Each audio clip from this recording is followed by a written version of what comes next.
todos los televidentes, bienvenidos al noticiero CTC. Atención, noticia de última hora. Los países árabes están movilizando sus tropas a sus respectivas fronteras con el Estado de Israel. En este momento los países implicados son Egipto, Siria, Irak, Jordania y, lógicamente, el Estado de Israel.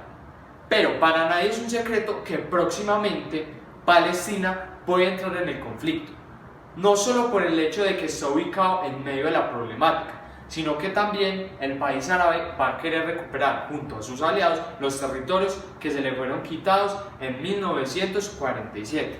En este momento el Estado de Israel se encuentra rodeado por los países árabes, como se puede evidenciar en el mapa, que aquí está Israel y aquí está Jordania, Egipto, Siria e Irak.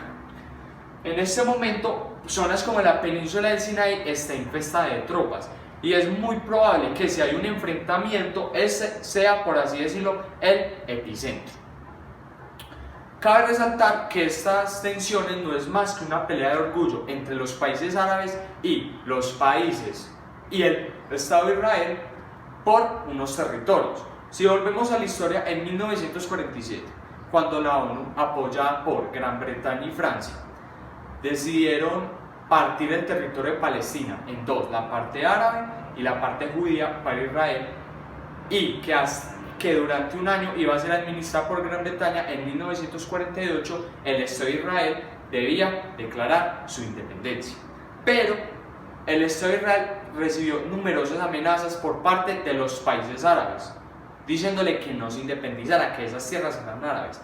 Pero el Estado de Israel era muy fuerte y es muy fuerte en este momento y no se dio por vencido y declaró su independencia, y a partir de ese momento se han generado un montón de conflictos entre los países árabes, en especial Egipto, y el Estado de Israel. Los dos conflictos más importantes que han ocurrido en esta zona o a partir de ese momento han sido dos: la guerra árabe-israelí, que se dio en 1948, que fue ahí mismo el Estado de Israel declaró su independencia, y hubo un enfrentamiento entre los países árabes y el Estado de Israel, donde salió victorioso el Estado de Israel, y en ese momento fue su definitiva independencia. Tiempo después, en 1951, se dio la Guerra del Suez, o también conocida Guerra del Sinaí, que fue un enfrentamiento entre Francia, el Estado de Israel, Gran Bretaña contra Egipto en la zona de la península del Sinaí. Pero esta guerra no se pudo finalizar debido a la presión de las dos potencias del momento, que fue Estados Unidos y la Unión Soviética, diciendo que todos los países implicados debían desmovilizar sus tropas. Pero al final de cuentas Israel salió ganando, porque se obligó a Egipto a que dejara de colaborarle a las guerrillas que luchaban en contra del gobierno de Israel. Y en este momento se están dando nuevamente tensiones entre los países árabes y el Estado de Israel, donde ya en dos ocasiones y en muchas más se han dado un enfrentamiento, y es muy probable que en esta ocasión se vuelva a dar un enfrentamiento. Pero no va a ser una sencilla guerra entre estos países, se puede generar otra guerra mundial, porque en este momento Israel está apoyada por Gran Bretaña, Francia y la ONU, que fueron los que les dieron los territorios en contra de los países árabes. Y si esas potencias se meten, es muy probable que Estados Unidos y la Unión Soviética se quieran meter. Así que es muy probable que si se da una guerra, los que salgan victoriosos sean los países árabes. ¿Por qué? Porque en este momento Israel está rodeado y los países árabes lo superan en número. Esperemos que no haya un enfrentamiento, porque después de lo que aprendimos de las dos guerras mundiales que hace poquito vivimos, es que es mejor hablar que pelear. Esperen, me acaban de informar que Israel empezó a atacar, así que oficialmente hay una guerra. Esperemos que esta guerra acabe muy pronto y no deje tantas muertes como las otras guerras mundiales. Los mantendremos informados y sigan viendo el noticiero CTC. Recuerden que todo esto no sería posible sin nuestro patrocinador Coca-Cola, así que seguiremos después de comerciales. Coca-Cola, Coca-Cola, todo va mejor con Coca-Cola, todo va mejor, dándole a la vida más sabor y refresca mejor. La alegría, la comida, todo va mejor. Coca-Cola devuelve la alegría a la reunión. ¿Cómo se anima ahora? Todo cobra un ritmo optimista y nuevo. El refrescante sabor de Coca-Cola multiplica el placer de los buenos ratos, de la comida, de la compañía. Todo va mejor con Coca-Cola, todo marcha mejor. Muchas gracias, compañeros, y les tenemos una noticia de última hora desde el mejor noticiero del país, el noticiero CTC. Nos damos el lujo de informar que la guerra de los 6 días ha caducado y ahora les contaremos una breve historia de qué fue lo que pasó y cómo sucedieron los hechos. Muchas gracias y espero que lo disfruten. Esta guerra comenzó con el Plan Foco, la cual consistía en que Israel derrumbaría todos los aviones que tuvieran en tierra los egipcios. Ellos poseían una gran información, sabían dónde estaban ubicados los aviones, tenían información sobre todos los pilotos, si eran veteranos, principiantes. Eso fue lo que los llevó a lograr derrumbar 286 de sus 400 aviones y atacar y destruir en mayor parte todas las bases militares, lo cual para un futuro de la guerra le dio gran ventaja. Tan solo pocos minutos después, Israel atacó la península de Sinaí, el cual no opuso resistencia. Por consiguiente, lograron conquistar la Franja de Gaza. Por parte del Frente Central, Israel tenía la esperanza de que la participación de Jordania en la guerra sería solo testimonial y no llegaría a producirse una confrontación real. Sin embargo, esta esperanza se vio defraudada cuando las tropas jordanias lanzaron alrededor de las 11:15 de la mañana una serie de bombarderos sobre la parte israelí de Jerusalén y un ataque sobre algunos de los principales edificios, entre ellos la Casa de Gobierno. A las 2:30 del mismo día, la Fuerza Aérea de Israel atacó a Jordania, atrapándola en tierra y destruyéndola en gran medida. En el frente norte, Sirio usó su artillería ubicada en los altos de Golán para bombardear los asentamientos israelíes de Galilea, mientras que la aviación israelí destruía más del 60% de la fuerza aérea siria. Todo lo dicho anteriormente ocurrió en un solo día, el primero de la guerra. Por eso es que digo que Israel ganó la guerra de los 6 días desde el primer día, teniendo ventaja sobre sus oponentes. Teniendo en cuenta que Israel había ganado la guerra en prácticamente solo un día, les vamos a hacer un breve resumen de lo que pasó en el resto de la guerra. Comenzando por el día 2, 6 de junio, que Israel logró la captura de Umm-Qafet y Gaza, cerco de Jerusalén.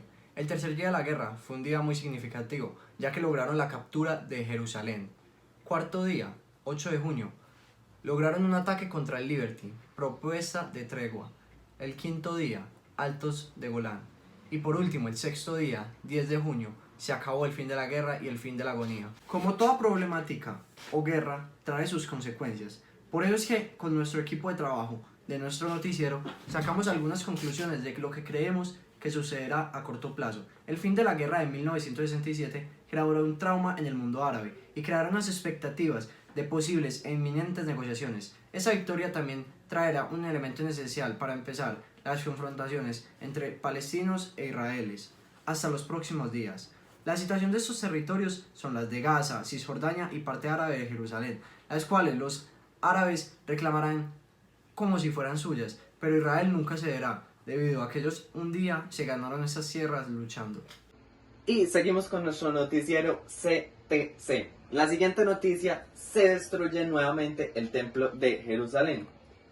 El templo de Jerusalén, que fue construido primeramente por Salomón en el siglo X a.C.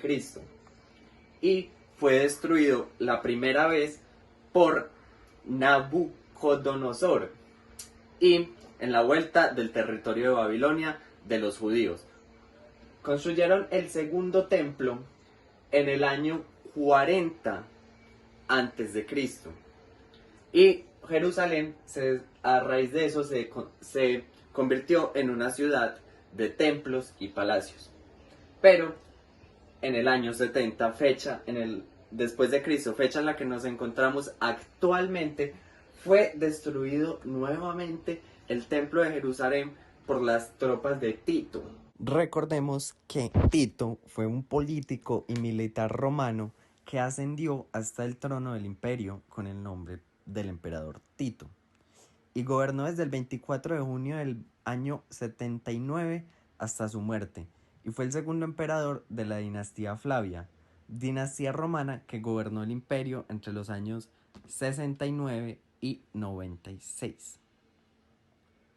Antes de ser proclamado emperador, alcanzó renombre como comandante militar al servir a las órdenes de su padre en Judea. La destrucción del templo decisivo en la primera guerra judeo-romana, ya que el ejército romano dirigido por Tito conquistó la ciudad de Jerusalén, que había estado ocupada por sus defensores judíos en el año 66 después de Cristo. Y la ciudad y el templo fueron destruidos al mismo año de su conquista. Este representa el fin de la nación judía y el comienzo de la diáspora de los hebreos.